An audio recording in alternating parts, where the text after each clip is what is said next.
तो आप इसे नोट कर लीजिए और समझ लीजिए, तो आपको ट्रांसलेशन आपका कंप्लीट हो जाएगा। हम स्टार्ट करते हैं। टेंस। टेंस में 3 टेंस होते हैं, जैसे प्रेजेंट टेंस, पास्ट टेंस और फ्यूचर टेंस। जैसे प्रेजेंट का ह, पास्ट का कुछ नहीं होता और फ्यूचर का ग होता है। जैसे प्रेजेंट का first do does, do does का क होता है। जब लास्ट में क दिखता है तब इसे डू डज का हेल्पिंग वर्ड में यूज़ किया जाता है। बट हेल्पिंग वर्ड ये कब यूज़ करेंगे, जब नहीं और क्वेश्चन मार्क का कोई भी रहेगा तब। सेकेंड है इज, एम, आर। जैसे अगर लास्ट में रह रहता है तभी इसे हेल्पिंग वर्ड में यूज़ किया जाता है। हैज़, हैव, इसे तभी यूज़ किया जाता है जब लास्ट में ह रहे। हैज़ और बीन, हैव बीन, इसे तभी यूज़ किया जाता है जब रह समय रहता है। पास्ट, पास्ट में कुछ नहीं होता।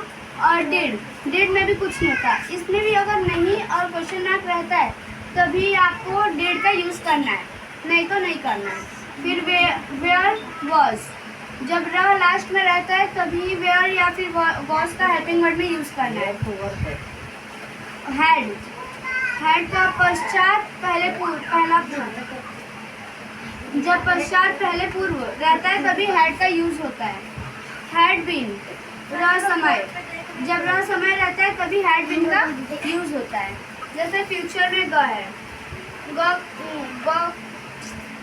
फ्यूचर का फर्स्ट विल, शैल, विल और शैल तभी यूज़ किया जाता है जब लास्ट में ग हो। विल बी और शैल बी तभी यूज़ किया जा सकता है जब लास्ट में रह रहता है। विल हैव और शैल हैव तभी यूज़ किया जाता है जब लास्ट में पश्चात पहला पूर्व होता है। विल हैव बीन और शैल हैव बीन तभी यूज़ किया जा सकता है जब लास्ट में रह समय हो। जैसे कि हम कुछ एग्जाम्पल वगैरह देखेंगे, जैसे एग्जाम्पल वगैरह कुछ देखेंगे।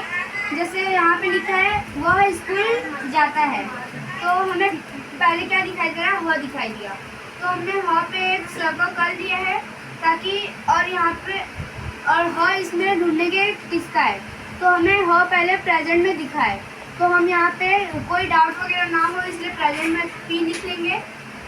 अब इसके पीछे आएंगे तो यहाँ पे हमें क्या दिखा है, त। अब प्रेजेंट, ये तो प्रेजेंट का है पता चल ही गया, तो इन्हीं में से कहीं पे त दिखेगा, तो अब हम यहाँ पे ढूंढेंगे त कहाँ पे, तो त हमें फर्स्ट वाले में ही दिख गया है, तो इसका मतलब हम यहाँ पे पहले फर्स्ट लिख लेंगे ताकि हम फर्स्ट टाइम करें तो कोई डाउट वगैरह ना हो। तो अब इससे हमें ये पता चलता है कि हमें हेल्पिंग वर्ड में इन्हीं में से किसी को लगाना है। बट आप ये मत भूलिए कि यहाँ पे नहीं या फिर क्वेश्चन मार्क रहेगा तो ये नहीं लगेगा, मतलब यहाँ पे नहीं भी नहीं है और क्वेश्चन मार्क भी नहीं है, मतलब ये हेल्पिंग वर्ड का यूज़ नहीं होगा यहाँ पे।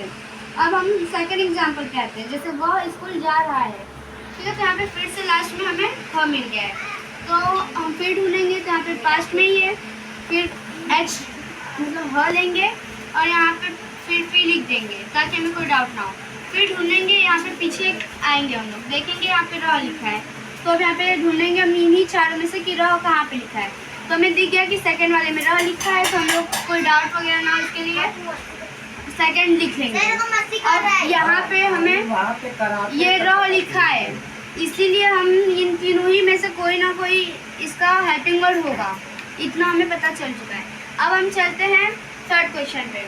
थर्ड क्वेश्चन पे लिखा है वह स्कूल गया है, तो फिर हमें दिखा कि ह लिखा है लास्ट में और फिर प्रेजेंट में ही है ह, तो हम यहाँ पे भी लिख लिए हैं और यहाँ इसके पीछे है तो हमें गया मिला है, तो अब यहाँ पे गया तो कहीं है नहीं, तो इसलिए हमें इतना पता है कि जब गया लिखा है और यहाँ पे नहीं है तो इसका मतलब ये थर्ड वाला ही होगा, इसलिए हम यहाँ पे थर्ड वाले का ही हेल्पिंग वर्ड वगैरह लेंगे। हेल्पिंग वर्ड लेना है तो हम थर्ड वाले में हैज़ या फिर हैव का ही यूज़ किया जाएगा वहाँ पे।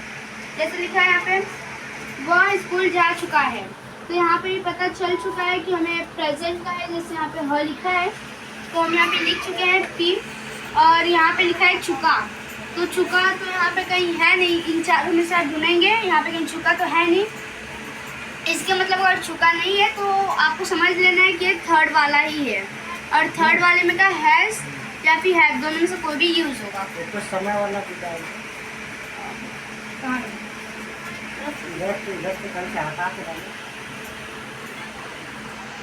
समय डाल के मतलब उसमें रहा होना चाहिए कि वो 2 घंटे से क्या करने का कर रहा है। अब हम 5 क्वेश्चन लिखते हैं। जैसे वह 2 बजे 2 घंटे से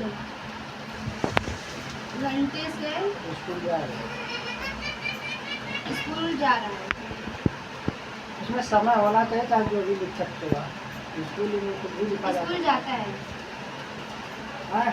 ज़्यादा टर्न नहीं आना चाहिए ना, क्योंकि उसमें रह के बाद समय मिलना चाहिए। हाँ, है ऐसा हम ये लिख देते हैं। तो हमें यहाँ पे दिया है ना, देखिए रह समय, इसमें भी।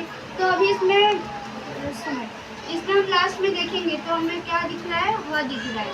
वह किस में है, प्रेजेंट में ही वह है। तो हम यहाँ पे की लिख लेंगे, फिर उसके पीछे आएंगे तो यहाँ पे क्या है, रह। और इसमें रह ढूंढेंगे तो सेकंड बार में हमें रह मिल गया। तो हम यहाँ पे लिख लेंगे कि सेकंड वाला है। हाँ, उसमें समय ये तो भी दिया है। हाँ। तो चौथा ले लेगा ना वह।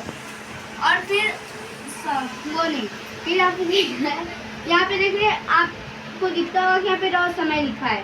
तो हमें यहाँ पे समय का भी कोई बताया गया ना कि वह 2 घंटे से स्कूल जा रहा है। तो यहाँ पे समय बताया गया है। तो जहाँ समय बताया जाता है वो क्या होता है, यहाँ पे रह समय में का रखता है। जैसे हैज बीन, और समय भी रह भी है और समय भी है। जहाँ जैसे यहाँ पे रह है और यहाँ पे समय भी कुछ बताया गया है 2 घंटे जैसे, तो यहाँ पे हैज बीन या फिर हैव बीन का हेल्पिंग वर्ड लगेगा बस।